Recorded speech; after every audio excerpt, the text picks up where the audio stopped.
వికారాబాద్ మండలం మద్లపల్లి ముందుకు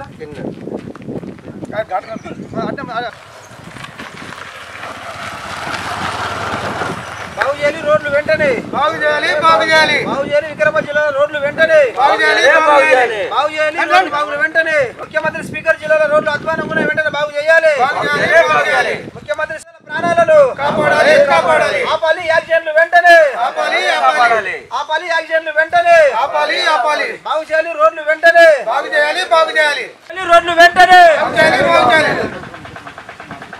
జిల్లా రాష్ట్ర ముఖ్యమంత్రి రేవంత్ రెడ్డి గారు ప్రాతినిధ్యం వహిస్తున్న వికారాబాద్ జిల్లా, అదేవిధంగా రాష్ట్ర శాసనోత్సవ స్పీకర్ ప్రసాద్ కుమార్ గారి నియోజకవర్గం, అదేవిధంగా వికారాబాద్ జిల్లా ఇద్దరు ప్రముఖ వ్యక్తుల ప్రాతినిధ్యం వహిస్తున్న జిల్లా కాబట్టి ఈ జిల్లాలో రహదారులు, గ్రామీణ ప్రాంతాల రోడ్లు పూర్తిగా అధ్వానంగా తయారైనాయి.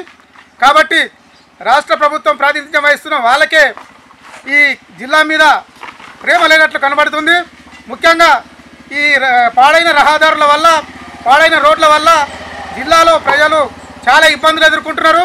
అదేవిధంగా యాక్సిడెంట్లు ఎక్కువయ్యి ప్రజల ప్రాణాలు గాలిలో కలిసిపోతున్నాయి. కాబట్టి రాష్ట్ర ముఖ్యమంత్రి అదేవిధంగా శాసనసభ స్పీకర్ ప్రసాద్ కుమార్ గారు కూడా వెంటనే చొరవ తీసుకొని ఈ వికారాబాద్ జిల్లాలో ఉన్న అన్ని రహదారులను, అదేవిధంగా గ్రామీణ ప్రాంత మండల జిల్లా పరిషత్ రోడ్లను అన్ని వెంటనే నిధులు మంజూరు చేసి పనులు ప్రారంభించాలంటని చెప్పని వామపక్ష పార్టీల ఆధ్వర్యంలో మేము డిమాండ్ చేస్తూ ఉన్నాం.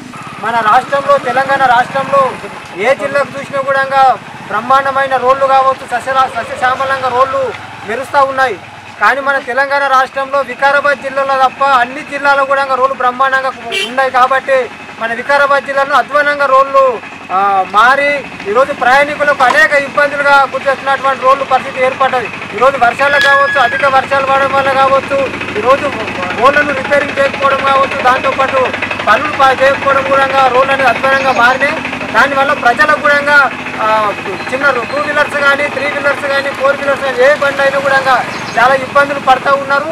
ఈరోజు హైదరాబాద్లో పని చేసి నైట్ 10 కానీ 11 కానీ వికారాబాద్ వచ్చి వికారాబాద్ నుంచి తన సొంత గ్రామాలకు తిరిగి వెళ్ళాలంటే కూడా రోడ్లు ఖరాబ్ ఉన్నాయి. కాబట్టి ప్రాణాలు చేతిలో పెట్టుకొని పోల్సిన సందర్భం కూడా వస్తూ ఉంది.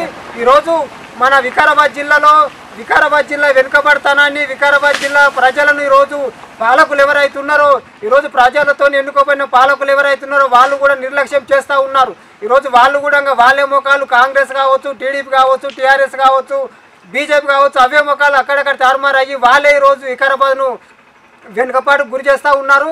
ఈరోజు ముఖ్యంగా ప్రతి జిల్లా కేంద్రం నుంచి, వికారాబాద్ జిల్లా కేంద్రం నుంచి మండల కేంద్రానికి డబల్ రోడ్డు కావచ్చు, మండల కేంద్రాల నుంచి గ్రామాలకు కూడా రోడ్లు బాగు చేయాలని చెప్పేసి కూడా మేము వామపక్ష పార్టీలుగా డిమాండ్ చేస్తూ ఉన్నాం.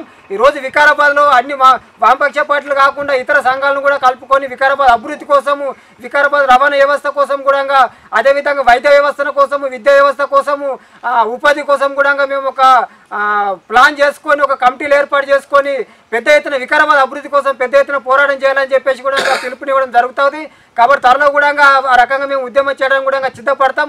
కాబట్టి ముఖ్యంగా వర్షాలు అధికంగా వికారాబాద్ జిల్లాలో పడ్డాయి. కాబట్టి రోడ్లు అన్ని గుంతలమయమైనవి. ప్రయాణికులు వాటర్ నిలిచి, రోడ్లలో గుంతలలో వాటర్ నిలిచి ఆ గుంత ఎంత లోతుంది ఏముంది కూడా బండ్ల మీద వెళ్ళే వాళ్ళకి తెలియని పరిస్థితుల్లో కింద పడే పరిస్థితులు, దెబ్బలు దాకే పరిస్థితి ఉన్నది. కాబట్టి తక్షణమే ప్రభుత్వం అధికారులు కావచ్చు, ప్రజాప్రతినిధులు కావచ్చు పరిశీలన చేసి రోడ్లు బాగు చేయాలని చెప్పేసి కూడా డిమాండ్ చేస్తూ ఉన్నాం.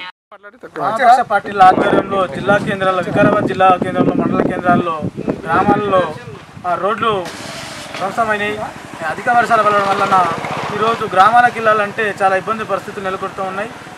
వర్షం ఎక్కువగా ఉండడం వలన నీళ్లు పోయే రోడ్లు అన్ని కొట్టుకుపోయి ప్రాణాలు పోయే పరిస్థితుల్లో ఈరోజు ప్రజలు భయాందోళనకు గురవుతూ ఈరోజు రోడ్లలో ప్రయాణం చేసే పరిస్థితి ఉంది. కాబట్టి జిల్లా కేంద్రంలో ఉన్నటువంటి ఇక్కడ ప్రాతినిధ్యం వహిస్తున్నటువంటి స్పీకర్ గారు స్పందించి ఆ జిల్లాకు నిధులు కేటాయించి ఆర్ఎంబీ అధికారులు కూడా చర్యలు తీసుకునే వాళ్ళు ఒక స్పష్టంగా ఎక్కడ రోడ్లు ఖరాబైన వాళ్ళు చర్యలు తీసుకొని వాళ్ళు రోడ్లపై మంచి చేయాలని మేము సిపిఐ వామపక్ష పార్టీలలో మేము డిమాండ్ చేస్తూ ఉన్నాం. ఖచ్చితంగా దీన్ని అభివృద్ధి చేయాలి. జిల్లా అభివృద్ధి పేరుతోని బయట చెప్తూ ఉన్నారు కానీ ఎలాంటి అభివృద్ధి అనేది నోచుకునే లేదు. కాబట్టి అందరూ చర్యలు తీసుకోవాలని కోరుతా ఉన్నాం. వికారాబాద్ జిల్లాలో ఇప్పటికే కొత్తగాడి కానీ ఎన్టీఆర్ చౌరస్తా కానీ బీజేఆర్ చౌరస్తా మన ఎంఆర్పి చౌరస్తా ఆర్టీసీ డిపో దగ్గర ఎన్నెపల్లి దగ్గర అలాగే మనకు మొన్న మిర్జాగూడ లోపల ఎస్ఎఫ్ కాలేజ్ దగ్గర యాక్సిడెంట్లు అయ్యి లారీ బస్సులు కుందుకొని మిగతా బండ్లకు యాక్సిడెంట్ అయ్యి చనిపోయిన పరిస్థితి ఉంది. అనేక మంది చనిపోయారు. ఆ కుటుంబాల్లో కూడా ఒక్కొక్క కుటుంబానికి ₹1 చొప్పున ఇవ్వాలని చెప్పి మేము వామపక్ష తరఫున ప్రభుత్వం డిమాండ్ చేస్తూ ఉన్నాం. అట్లనే ఈ రోడ్లు కూడా చాలా అద్దానంగా ఉన్నాయి కాబట్టి వికారాబాద్ జిల్లాలో ఎక్కడ పోయినా కూడా చూసుకుంటే కూడా రోడ్డు చాలా అద్దానంగా ఉండే పరిస్థితి ఉంది.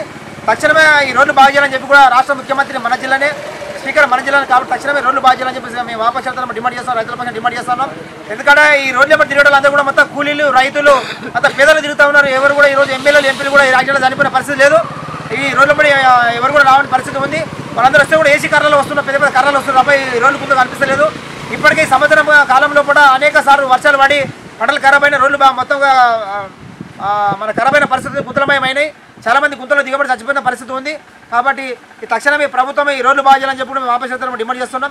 లేకపోతే దీని మీద పెద్ద ఎత్తున అవసరం అనుకుంటే వికారాబాద్ ఎమ్మెల్యే క్యాంప్ ఆఫీస్ ఉంటాడు కానీ కలెక్టర్ ఆఫీస్ ఉంటాడు కానీ ఆర్ఎన్బీ ఆఫీస్ ఉంటాడు చేసి ఈ రోడ్లు బాగా వరకు ఖచ్చితంగా మేము పోరాటం చేస్తామని ఈ ప్రభుత్వం డిమాండ్ చేస్తూ ఉన్నాం.